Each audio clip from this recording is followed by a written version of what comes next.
Et donc, pour la deuxième intervention, je donne la parole à Jean-Marie Videla, qui va nous parler de l'enfant anormal à l'enfant handicapé, les figures de l'enfance vulnérable du 19e siècle à nos jours. Jean-Marie Videla est doctorant en histoire contemporaine, Université de Lorraine, mais pas que. Et il va peut-être nous le dire en se présentant. Merci beaucoup. C'est parti pour 20 minutes. Bonjour. D'abord, merci beaucoup de m'accueillir dans ce colloque.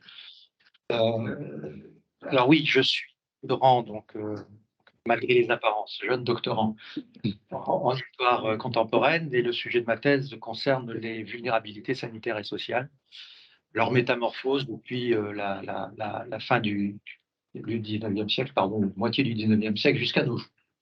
Donc,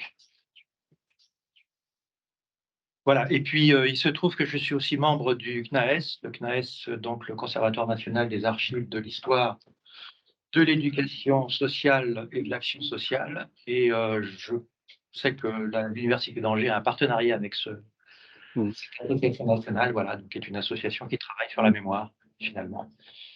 Ce qui paraît indispensable pour comprendre beaucoup de choses, en particulier, je pense, la question de la vulnérabilité. Voilà, donc quelques mots d'introduction d'abord. Bon, je vais aller très très vite, mais simplement, je voulais reposer un peu la question de manière un peu basique. Sur le plan un peu international, en rappelant qu'un enfant sur 10 dans le monde souffre aujourd'hui d'une forme de handicap, et que finalement, quand on dit qu'il y a des endroits où on ne martyrise plus les enfants, où on ne les supprime plus, même, on le disait tout à l'heure, parce qu'il y a un problème de handicap sur l'enfant. Bon, voilà, il faut regarder ça sur le plan mondial, et c'est pas si évident que ça. Et puis, deuxième élément que je voulais mettre aussi, c'est qu'en France, quand on regarde les données de scolarisation, hein, en gros, on est à un enfant sur 20 qui est en situation de handicap.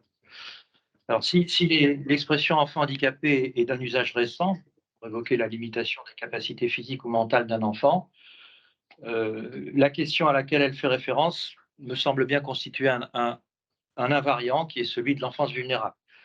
Alors, c'est une catégorie suffisamment large pour évoquer ce qu'on retiendra aujourd'hui en première analyse, mais bon, je pense que c'est cette idée-là qu'il y a autour de l'enfance vulnérable et qu'il faut. Alors, on en est où? On en est, tac, là. Vous décontrer, mais on ne peut pas le mettre sur. Ah oui, on laisse comme ça. D'accord, j'ai compris. Voilà, donc on reprend. Alors, la terminologie qu'on utilise pour parler de ce que nous appelons aujourd'hui l'enfant en situation de handicap, avec toutes les précautions de langage qui ont été apportées tout à l'heure par l'intervenant précédent, a évolué au fil de l'histoire. Et avec cette évolution, c'est quand même le regard aussi que l'on porte sur le handicap, sur l'enfant handicapé, vulnérable, et au-delà, finalement, sur l'enfance en général, qui se métamorphose. Et donc, on voit bien que les termes utilisés reflètent des prises de conscience successives, mais aussi des connotations qu'ils présupposent. Infirme, invalide, débile, idiot, arriéré, pour ne citer que les plus utilisés au XIXe siècle, voire dans la première moitié du XXe, ont succédé à la figure de l'enfant monstrueux, qui était présente dès l'Antiquité.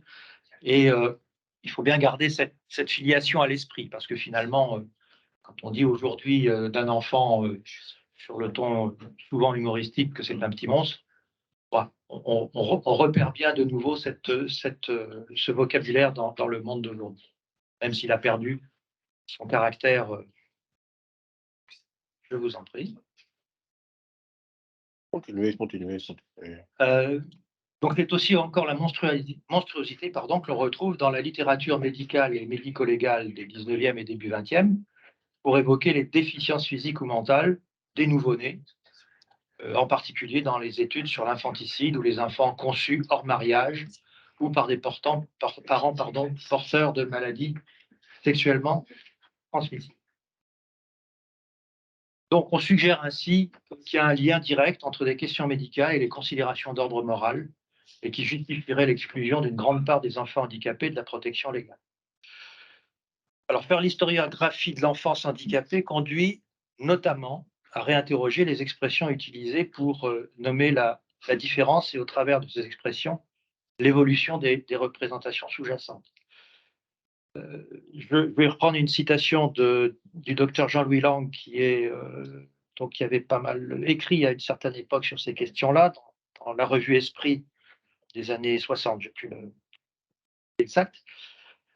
Je cite: situer l'enfant gravement handicapé au cours de l'histoire et dans notre monde contemporain et dans sa propre histoire, c'est s'attaquer à une série de problèmes fort complexes: l'infirme et l'infirmité, la société et ses institutions, la place de l'enfant dans le monde d'hier et d'aujourd'hui, celle du médecin et du pédagogue. C'est le mettre et nous mettre en question, lui donner son sens et nous interroger sur celui qu'il a pour nous. Et il terminait sa citation en disant le mot anormal. Fin de citation. Alors, on a la chance aujourd'hui d'avoir des technologies qui nous permettent, bon, même si on peut les critiquer sur plein de points, de représenter les choses assez facilement. Et donc, j'ai utilisé l'application linguistique d'Anagram Viewer pour vous présenter un peu ce panorama que j'ai fait sur la base de groupes de mots suivants dans le corpus en français: donc enfants arriérés, enfants infirmes, enfants anormaux, enfants inadaptés, handicapés et en situation de handicap. Et on voit comment finalement ces expressions, qui sont celles qu'on a retrouvées depuis le début du 19e siècle jusqu'à nos jours, se positionnent dans le temps en termes de fréquence. Bon, il faut être prudent par rapport à ce qu'on peut en tirer aujourd'hui. Il faut notamment éviter de se mettre dans une situation d'anachronisme en voulant faire dire aux expressions employées il y a plusieurs années ce que l'on entend aujourd'hui. C'est notamment vrai du mot inadapté qui a été pendant quasiment plus d'un demi-siècle celui qu'on a utilisé. Parler d'inadapté en 1940, ce n'est pas la même chose que de parler d'inadapté aujourd'hui. Donc, c'est bien la question du discours interprétatif qui est posée ici. Ça, c'est tous les chercheurs en histoire sont normalement très prudents sur ces questions-là. Et je cite une deuxième chose, une deuxième citation, celle-là de Robert Chartier, pour essayer de préciser les choses. Reconnaître que la réalité passée n'est accessible qu'à travers des textes et entendez l'organiser, la soumettre ou la représenter n'est pas pour autant postuler l'identité entre deux logiques. D'un côté, la logique logocentrique et herméneutique qui gouverne la production du discours, et de l'autre, la logique pratique qui règle la conduite des actions. Fin de citation. Voilà, donc on voit que les anciens qualificatifs arriérés, infirmes, sont progressivement supplantés à partir des années 1890 par l'adjectif anormal, dont ils suivent l'évolution. Donc, au début du XXe, la fréquence d'occurrence de la catégorie enfants anormaux atteint son apogée. À partir des années 1940, j'y reviendrai tout à l'heure, la catégorie enfants inadaptés se développe jusqu'à un pic atteint en 69, année où ça redescend, et où ça croise la courbe ascendante de l'expression enfant handicapé. Donc l'enfant handicapé, le nombre d'occurrences augmente jusqu'aux années 50, jusqu'à un palier dans les années 2000, à partir desquelles elle décroît, et on voit la formule, l'expression enfant en situation de handicap qui se développe. Alors, sans qu'il y ait nécessairement de cause à effet, voilà, j'insiste pas plus parce que ce serait trop long, mais on voit bien aussi que cette courbe, ce graphique peut être mis en correspondance avec la maturation des politiques sociales en France, et on voit notamment que certains pics sont liés aussi à de la production législative. Alors, j'essaye de répondre à 3 questions. À quoi ces expressions renvoient-elles en matière de perception et de prise en charge des enfants? Reflètent-elles une véritable rupture dans les représentations, ou bien s'agit-il plutôt de constater une continuité idéologique? Et en quoi et comment les catégories anormales, inadaptées, handicapées et en situation de handicap, et les représentations auxquelles elles font référence ont participé à la construction et à l'évolution des politiques sociales. Alors, j'insiste pas trop là-dessus, simplement pour dire que le 19e siècle est et pour reprendre l'expression de Henri-Jacques Sticker, une grande période orthopédique, et qu'on est dans une période où les mots utilisés concernent la correction, le redressement, et donc ça suppose la référence à une norme que l'on évite d'ailleurs par ailleurs soigneusement de définir directement, mais qui permettent de qualifier la différence de ce qui est anormal par rapport à ce qui est normal. Donc au cours du XIXe siècle, et particulièrement dans la deuxième moitié, la question de la normalité, je renvoie à Michel Foucault qui en a dressé une généalogie dans son cours au Collège de France en 74-75, est au cœur de la problématique de l'enfance handicapée.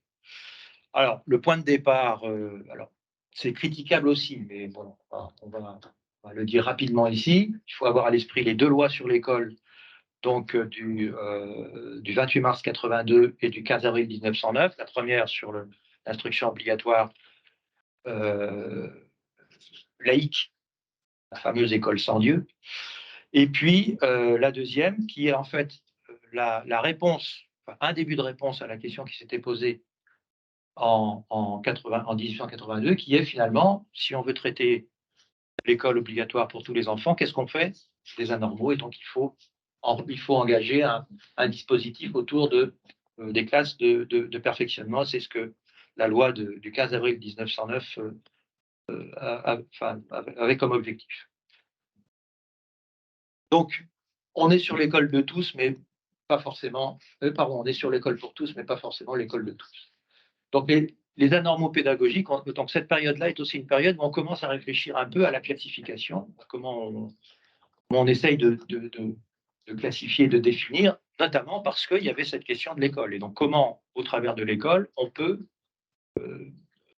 travailler cette classification. Donc, les anormaux pédagogiques sont traités différemment des anormaux médicaux. Ça, c'est un peu le premier point qu'il faut avoir à l'esprit. L'école apparaît comme révélatrice de la situation de ces enfants qui ne peuvent pas fréquenter l'école au risque d'être dangereux pour eux-mêmes, donc les enfants anormaux. Et en particulier, parmi les dangers recensés, il y avait celui de la criminalité qui avait une place importante.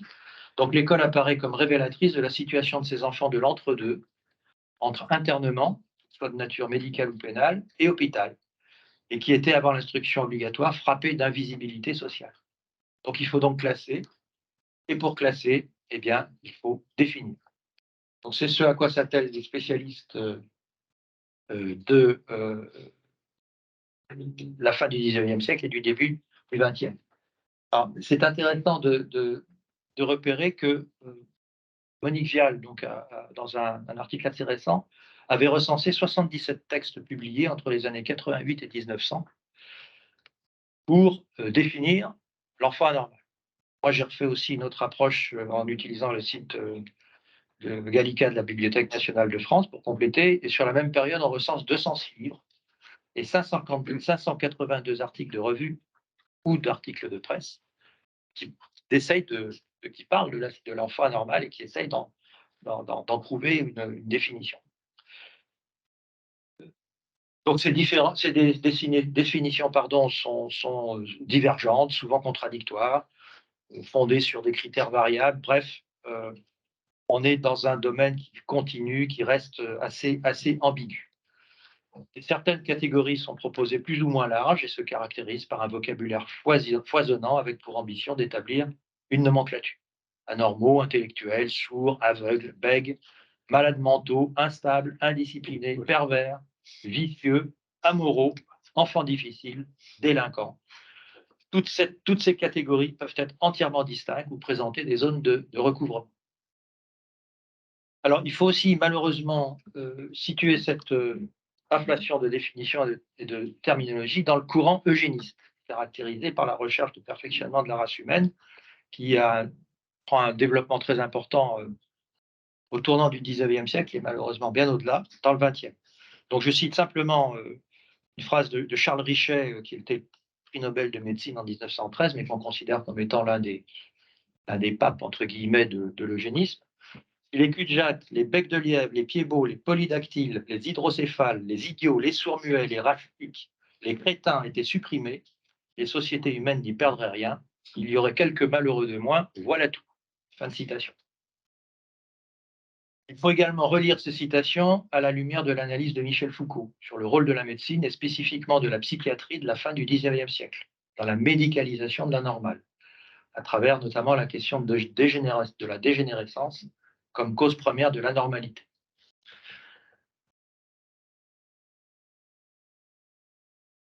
Les médecins aliénistes devient l'acteur incontournable de l'enfance vulnérable sur l'échiquier social à cette époque. C'est l'expert infaillible, que ce soit à l'asile, au tribunal ou à l'école, auquel viendra s'ajouter ensuite l'instituteur spécialisé en charge du volet rééducatif. Les parents sont souvent considérés comme les premiers responsables de la normalité de leurs enfants, soit du point de vue de l'hérédité, soit au plan social ou du point de vue de l'éducation, et ils sont tenus éloignés de ce dispositif de définition et de classification. Le médico-social, qui ne dit pas encore son nom, est ainsi positionné comme médecine de l'incurable. Et donc, je le disais, la fin du siècle voit apparaître l'inquiétante et très étendue notion de dégénérescence qui poursuivra son développement funeste dans la première moitié du XXe. Notion partie des savants, mais ne demandant qu'à rejoindre l'imaginaire populaire et qui poursuit et entretient la liaison entre handicap, amoralité et criminalité.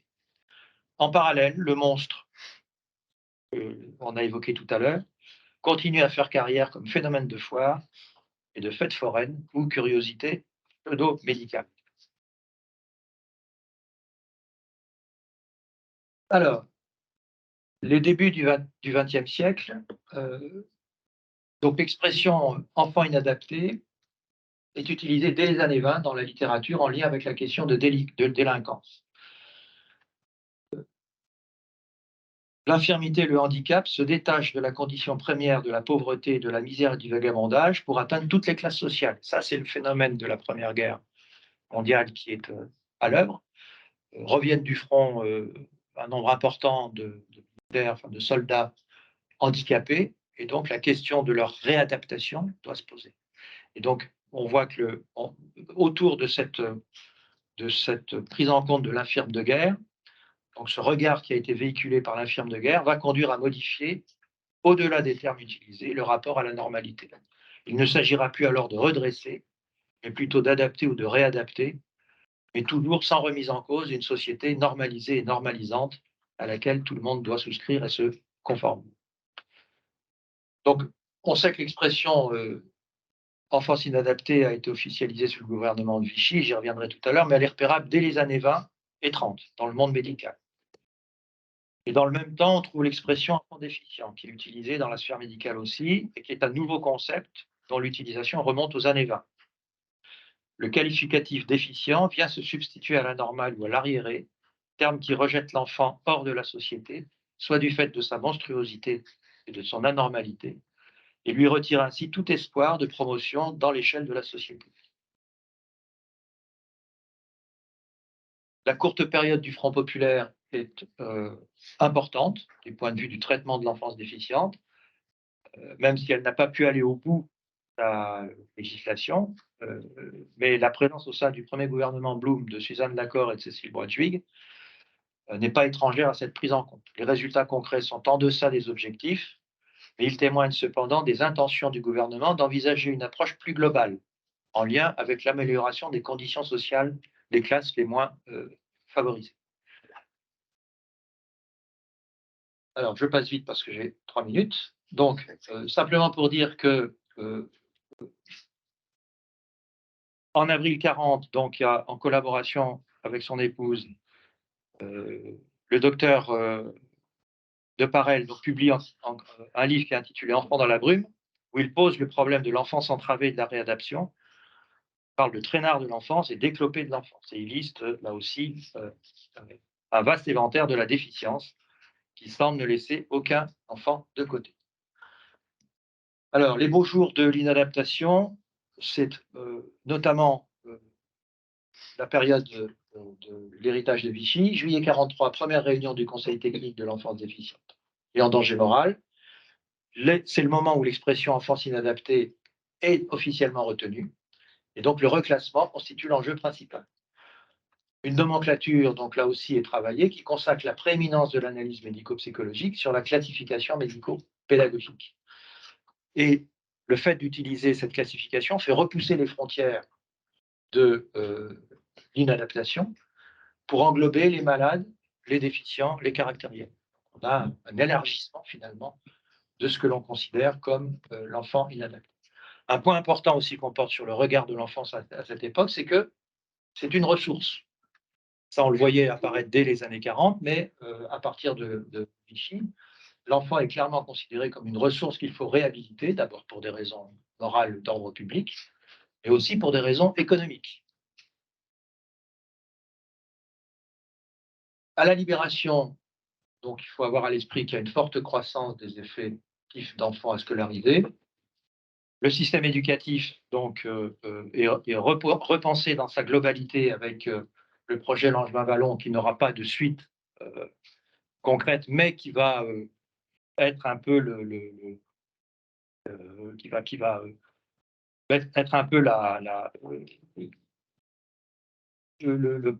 fil conducteur de l'ensemble de l'évolution de la législation, quasiment jusqu'à nos jours.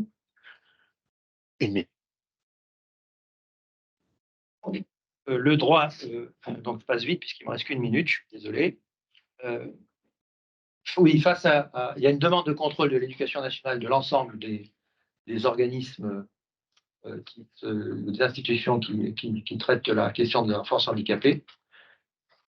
Et il y a aussi à cette époque-là l'émergence et le développement des mouvements associatifs des parents enfants handicapés, avec notamment en 1948 la création à Lyon de l'association lyonnaise des amis et des parents d'enfants inadaptés, puis qui sera ensuite développée dans d'autres domaines. Et la terminologie, donc enfant handicapé, enfant inadapté, pardon, commence à avoir des signes d'usure, comme les expressions précédemment utilisées d'ailleurs. Elle renvoie à un statut social défavorisé, qui acquiert par là même des connotations péjoratives. Donc, je vais passer très vite, puisque là, on est sur des choses que l'on connaît un peu mieux maintenant. Donc, la refonte du système, donc recherche de cohérence et affectation de moyens supplémentaires, c'est les travaux des 5e et 6e plans. Fin 70, la création du comité interministériel. La notion d'autonomie qui est l'objectif ultime des politiques sociales. Et puis surtout, des publications non spécialisées qui s'intéressent à la question et influent sur le regard porté par la société sur le handicap et qui ont évidemment aidé à cette question d'évolution des représentations. Un mot de conclusion, s'il vous plaît. Très bien. Donc, on va à la conclusion directe puisque je ne peux pas faire autrement. Duralex, Sedlex. On l'aurait, Duralex. Alors, puisqu'il faut conclure, malheureusement, depuis la fin du XIXe siècle jusqu'à nos jours, le regard sur l'enfance handicapée s'est largement et heureusement modifié.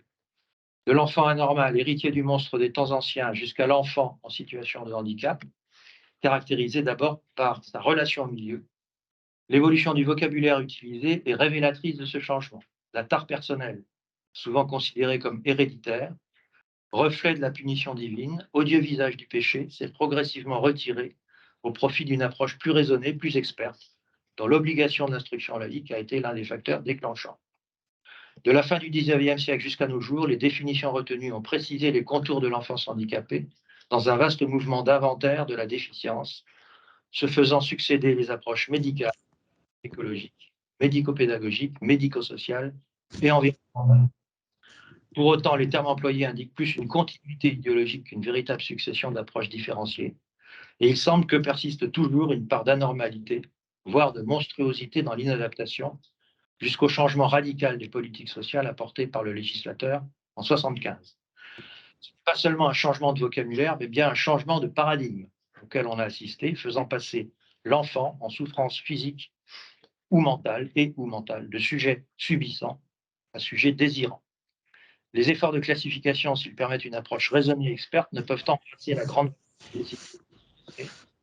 à tel point qu'on peut se poser la question de l'intérêt d'une classification qui prend le risque d'enfermer le sujet handicapé dans une division médico-technocratique. Ces mouvements sémantiques semblent témoigner de l'évolution des représentants de l'enfance vulnérable, de leur droit à faire société comme constitutive d'une histoire des fragilités humaines, de l'exclusion-ségrégation à la prise en charge bien traitante, de l'enfermement à l'inclusion, de l'aumône charitable à la médiatisation du Téléthon. C'est en définitive à travers le regard que nous portons sur ces enfants que nous pouvons également apprendre de notre propre vulnérabilité. Merci pour votre attention et désolé. Merci beaucoup. Donc, on va enchaîner avec les questions. J'en ai pas, mais j'ai deux remarques. La première, c'est qu'effectivement, sur la question des termes, là, vos courbes croisent à un moment donné les différents décrets français. Alors, si on regarde à l'échelle transnationale, la première déclaration des droits de l'enfant de 1924 d'Eglantine Jebb parle d'enfants arriérés. Quand on rénove cette déclaration en 48, on parle d'enfants inadaptés. Et quand on arrive des droits de l'enfant de 59, pas la Convention de 89, mais bien la déclaration qui est énonciatrice, si vous voulez, on parle là d'enfants handicapés, donc on retrouve évidemment le même mouvement. Restez ici, restez ici, restez ici. Et puis, quand vous parlez comme vous avez évoqué Foucault, évidemment, comment ne pas penser à la biopolitique, évidemment, vis-à-vis de ces questions, et puis l'enfant. On peut faire référence aussi au concept de populationnisme là qui est très prégnant pendant la guerre et puis dans l'après-guerre. Voilà, juste une petite remarque pour vous donner le temps de préparer vos questions et vous pouvez lever la main. Madame Veil-Barret, dans le fond de la salle. Ah, attends le micro parce que comme on est en visio, tu te présentes si tu veux d'un mot. Merci. Bon, je suis professeur émérite en psychologie. J'ai exercé en fin de carrière, notamment à l'Université d'Angers. Merci pour cette présentation que personnellement je trouve extrêmement intéressante. C'est une histoire historique qui est très précieux, je pense que pour tout le monde. Ok, mais bon. Ok, mais enfin, on ira vers d'autres. On ira vers d'autres. Personnellement, je pense que vous, sur le changement de paradigme, on est quand même toujours centré sur le sujet et non pas dans les microsystèmes dans lesquels le sujet évolue. Alors effectivement, quand il s'agit, je dirais, de handicap moteur, sensoriel, ben, effectivement, ça concerne le sujet. Mais vous avez beaucoup de handicaps qui viennent de l'inadaptation, de l'Asperger d'ailleurs, mais des difficultés que les jeunes rencontrent dans la société, qui sont en fait un phénomène émergent d'un fonctionnement groupal qui est pathogène. Et donc, je pense que le changement de paradigme, peut-être qu'il s'annonce, mais il y a quand même une approche toujours en France qui a une origine médicale, qui me semble sur le sujet, et non pas sur tous les microsystèmes qui permettent le développement de l'enfant et de l'adolescent.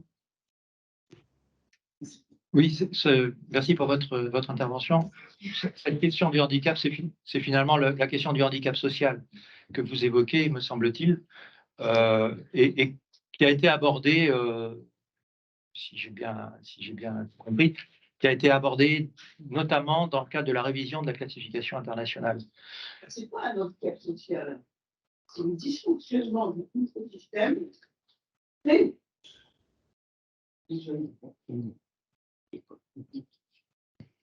Merci. Une autre question? Une autre intervention? Oui, attends le micro.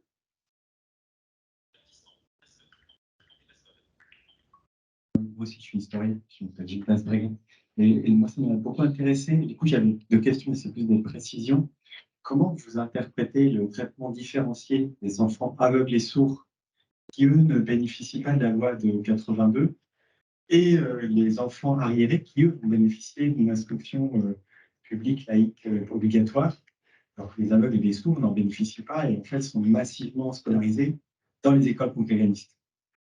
Et deuxième petite question, c'est aussi un point de détail, mais je t'ignore, je n'ai pas encore trouvé la réponse, mais peut-être que vous l'avez, ça m'intéresse.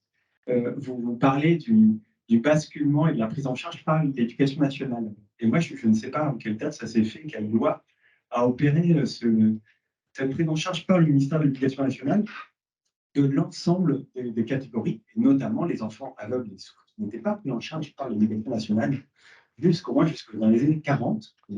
Postérieur aux années 40, mais voilà. Ça a un grand intérêt parce que si relève de la santé du ministère de l'Intérieur, c'est pas la même chose que le brevet de l'éducation nationale. Ça a un sens. Ouais. Non. Clairement. Oui. Avez-vous des éléments de réponse? Oui, deux petits éléments de réponse rapidement.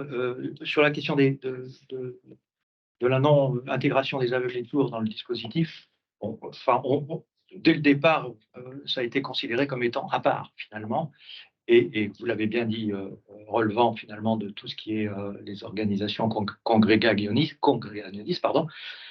Mais je pense qu'il n'y avait pas la même notion d'anormal, entre guillemets. C'est-à-dire qu'on voit bien que dans me semble-t-il, dans les réflexions qui ont été rapportées à l'époque, aveugle et sourd, c'était pas être anormal. Aveugle et sourd, c'était en relation avec une difficulté. Et je renvoie, alors, bon, j'en ai pas parlé, mais on aurait pu aussi aborder ces aspects-là. Je renvoie aussi à la question de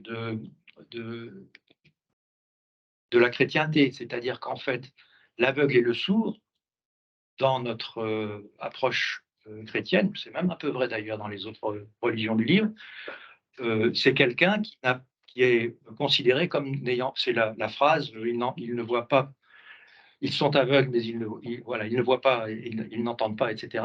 Et donc on voit bien que c'est considéré comme étant à traiter différemment. Donc je pense qu'il y a une explication possible autour de ça. Et puis sur la bascule avec l'éducation nationale, alors ça n'a pas été fait complètement, puisqu'il y a eu, une grande opposition sur le basculement. Par contre, il y a des établissements, notamment de sourds et d'aveugles, les instituts de jeunes sourds, qui sont, eux, rentrés dans le giron de l'éducation nationale. Donc, on voit qu'il y a eu un transfert, pas complet, mais il y a eu un transfert qui s'est organisé. Mais si je peux. Oui, vas-y, tu as une précision. Pour moi, l'éducation nationale, c'est 2005. Vous ne l'avez pas avant. L'obligation générale de scolarité par l'éducation nationale, c'est 2005. Et encore, l'éducation nationale, aujourd'hui, a des conventions avec le médico-social, c'est le décret de 2009, mais avant 2005, vous n'avez pas. Bon, quant à la première question, moi, ma réponse, c'est qu'au fond, je vais vous dire quelque chose, c'est que les arriérés, entre guillemets, on les mettait au fond de la classe où ils croupissaient, en gros, hein, mais voilà, ça faisait de l'effectif. Les aveugles et les sourds, on ne pouvait pas les mettre au fond de la classe parce qu'on ne pouvait pas leur apprendre les mêmes méthodes de lecture. Les autres, on constatait qu'ils ne savaient pas lire. Les aveugles et les sourds, c'était plus gênant parce qu'on pensait qu'ils pouvaient savoir lire. Et donc, c'est pour ça qu'on les a mis dans des écoles spécialisées. Alors, ce qui est très intéressant, c'est que, par exemple, Nantes est un bel exemple dans ce domaine, puisque c'est une école publique confiée à des frères, qui est quand même extraordinaire, la Persagotière, jusque dans les années récentes. Angers était une école laïque, très, très laïque, je veux dire. Mais voilà. Et c'est vrai que les aveugles et les sourds, fallait les éduquer. Si on voulait les éduquer, on ne pouvait pas les laisser avec les autres. Ouais. Moi, je pense que c'est là qu'est la différence. Merci beaucoup.